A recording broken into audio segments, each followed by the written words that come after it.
I can't kill him because he already dead. What Dubb is gonna do, Dubb gonna show up. I'm gonna rap my motherfucking ass off. Y'all gonna get a hell of a show. You're coming to the T-Dubbo show. That's basically what this is. So if you're a fan of T-Dubbo or you're not a fan of T-Dubbo, you have no reason not to be a fan after 220. Because I'm coming, I'm focused, I'm in my bag. This is the earliest I ever start preparing for a battle, and it ain't got shit to do with Dubby. It's because something that I want to do for myself. It really didn't matter who stood in front of that. Like when I told I said line him up. I don't give a fuck who it is. Line them all up. Whoever can get it. And I mean that shit. After him, whoever can get it. But this is gonna be the last time that I take somebody like that. We going up from here, for real. Cause my girl was a little disappointed in me. She said, "You coming back to battle with crackhead?" I just dropped my head. So, Almighty. Street that is necessary. Street that is necessary. T-Dubbo, man, what the fuck is the deal, man? It's been a long time, man. What's going on? Street status, man. We kick outside, man. We live working Bo over there fucking up, dropping shit. Doing what we normally do on a daily basis, working, defying the odds. You know, had to reconnect with my nigga O. Facts. You feel me? You hear me? Shit, last time you was on that Street Status Cam, was that Chef Trez? Yep. That was what, a couple years ago? That was 2019. 2018. 2018. That was 2018. Niggas was going through. And I just had this conversation with the homeboy Damo. He was like, these niggas, ultimately, they know they can't rap with me, so they hope like they get an unprepared dub. And me and him had a conversation. I said, niggas is really because not many people even bring up the Chef Trez battle. And I ain't making no excuses, but you know what I'm saying? I'm a real father, you feel me? Like I was dealing with some real shit. People that really know me and dove into my story, they know what was going on, man. I was city to city finding my kids. They was missing, lawyers in different cities. You know what I'm saying? Ran through a whole bunch of money, private investigators, all type of shit. Most of you niggas won't go around the corner to see your kids. So I gave my word to O and I still showed up. I wrote that round in the car in the parking lot, you know what I'm saying? So I felt like I had to show up and shit happened. But before that, you know what I'm saying, I had great performances for a while. Like the last time a nigga can say Dubb came somewhere unprepared, I think was, shit, when was it, O? Shit, don't even matter. DNA was great. You know what I'm saying? Legendary battles on the channel. Great. You know what I'm saying? JC was great. Mac Myron was great. St. Mike and KC was great. Aquarius up in Milwaukee was great. Chicago, Guerrilla Battle, like that shit was great. Like, niggas, if you talking about Dubb being unprepared, you talking 2012, 2013 type shit. So, if you niggas, you got another thing coming. You feel me? Let's talk about that URL Crucible audition and that experience, man. How that shit go for you, man? I'm gonna be honest, bro. I stepped in that room really just to be around. You know what I'm saying? Like I had no intentions, and you know this about me, like URL has never been like a dream of mine to say this is something I want to wholeheartedly go after. It was more so like niggas around me wanted to see that. I always, from day one, wanted to build up the status. That's why I was never one of them people that was like, oh, everybody else going this way, I'm finna try to really pursue that. I was never really on that, you know what I'm saying? Because first and foremost, I'm about my business and my paper. And two, if O can bring the same niggas down here for me to chop their motherfucking head off, why wouldn't I hold the city down versus continue to propel the platform that don't need me to do it? As of late, you jumped on the internet and you was like, you know what I mean, you show a hunger for the battle rap game again. You feel what I'm saying? You was basically like you would fuck up anybody. Yeah. You know what I'm saying? Nobody really stepped up but one person, your opponent, man, Dubb, man. This was supposed to go down quite some time ago, maybe a year and a half, 2 years ago. And like what made it not go down, my nigga? That nigga obsessed with me, dog. You know what I'm saying? Like, alright, so, and this ain't just me on no rah-rah shit. When I first met Dubb and he started hanging with B Magic, who's my brother, I told B Magic that I said, bro, one day I'm gonna beat that nigga ass. And it was just something that just clicked, you know what I'm saying? Like he a cool dude, you know what I'm saying? It's just his approach, you know what I'm saying, that rubbed me the wrong way. And you know me, like I'm a cool nigga, but I play with my people. I had accepted the battle, because you know, I don't duck no smoke for nobody. I never requested an opponent And I ain't ever turned none down from you. So when it was presented to me, shit, it don't matter who it is. It's just he got on the extra shit that Dubb do.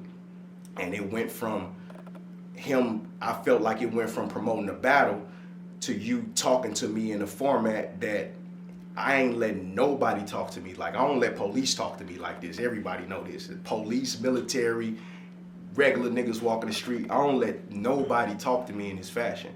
It's gonna be consequences and repercussions behind it. It's just how I was raised. That's how the big homies bred me. That's how my big cousins bred me. I stand on that firmly and adequately, and I'm passionate about that shit. So I turned about. I said, you know what? I'm not doing this battle because had that situation happened that hadn't happened yet. Had that happened, the situation that was at the football, that hadn't happened yet. But I never been the type that want to fuck up a old event. Every time we've had some bullshit transpire, it was immediately after the battle was over. I never popped off during no battle, so I never wanted to fuck up an old event. So I said, man, where I'm at in my mindset with this dude, if I get on stage with him, the minute the motherfucker do a coin toss or introduction, it's like that. You feel me? So I said, I'm gonna let this shit cool off until lighter heads can prevail. Well, yeah, he thought you ducked him. Nah, it wasn't no ducking. I was saving him. You know what I'm saying? And I saw him at an event not too long after that.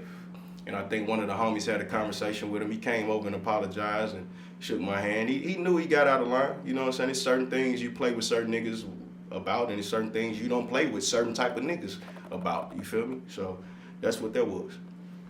All right, but he's never nobody to duck. Why would I duck him? I've been in the ring with nothing but killers from the moment I stepped foot in this shit. Nothing but killers. Trey Pounds, Meta. Nobody wanted to smoke with Meta. You know what I'm saying? I ain't had no problem with that. JC. Remedy. You know what I'm saying? So on and so forth. The list goes on and on and on. Why would I duck some smoke from Dubb? So where this newfound hunger though for the battle game, where it come from though? You was just missing it or some shit? I mean that, and also I don't separate me on my quest to be a great MC. I don't separate battling and music. So when I try to establish myself as the greatest or one of the greatest MCs to ever come out of this city, battling is a part of that. You know what I'm saying? That's a part of me. You know what I'm saying? So for a while I said, I'm gonna strictly focus on my music. I'm gonna hone my craft. I'm gonna get myself to the point to where I can start making some money off of music. I wanna transition out of the streets. I wanna set up some opportunities to where one day I can help other artists transition out of the streets. I started a label, you know what I'm saying? I'm running with Tyron Woodley, connecting dots on different music ventures and different things outside of music. I just wanted to set myself up to get out of the streets. And I needed to step away from battle rap to fully focus on doing that. And also, it started to get real goofy. And I knew where my mindset was at the point. I'm gonna hurt somebody. And I'm fighting for my people. I'm working. I'm trying to stop all that shit. Like, I fight for gun violence. I, of course, fight against criminal justice reform and systemic oppression, predatory policing, economic injustice, all that shit. Like, I'm frontline for it. So I couldn't continue to put myself in an environment to where I could divert to some of my old tactics, end up hurting the black family, sacrificing everything that I'm trying to go for. And battle rap became a soap opera, a bunch of motherfuckers who not so much gain their clout off of their accomplishments and their skill level, but more so the shit they talk and the drama that they keep up. And it was no longer about the competition no more, and shit, it just turned me off too. So 220 though, the Dubby versus T-Dubbo is definitely going down. You know what I mean? Facts. Like, how we feeling about this battle? Is this just a regular day at work, or you know what I mean? Is it anticipated? By who? They anticipating it. You know what I'm saying? I feel like everybody that step in front of me, they come better than they've ever came before. You know what I'm saying? They have to. You know what I'm saying? So they ain't, like, when Reefer got on the live in the group, he was like, yeah, the people want to see it. And I'm like, what people? What? Because ain't nobody ever came to me and said, yeah, bro, I want to see you battle Dubb. Like, that was never a name that was brought to me ever by anybody besides him and his niggas. was never no fans that came to me and said, I want to see you battle Dubby Dubb. It was always a Geechee Gotti or, you know what I'm saying,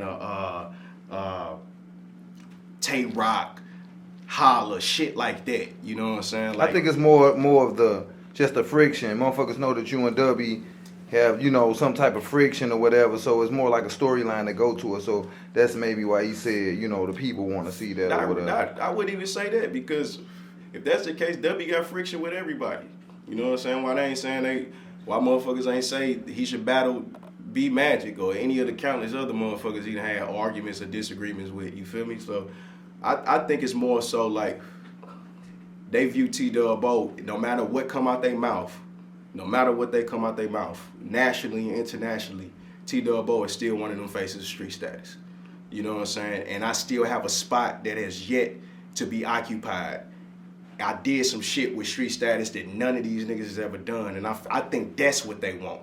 You know what I'm saying? It ain't even necessarily the battle with me that they want, because they could have asked to battle anybody. Oh, don't shy away from putting a bag, bringing a name or face here. Oh, don't shy away from giving niggas plates and opportunities.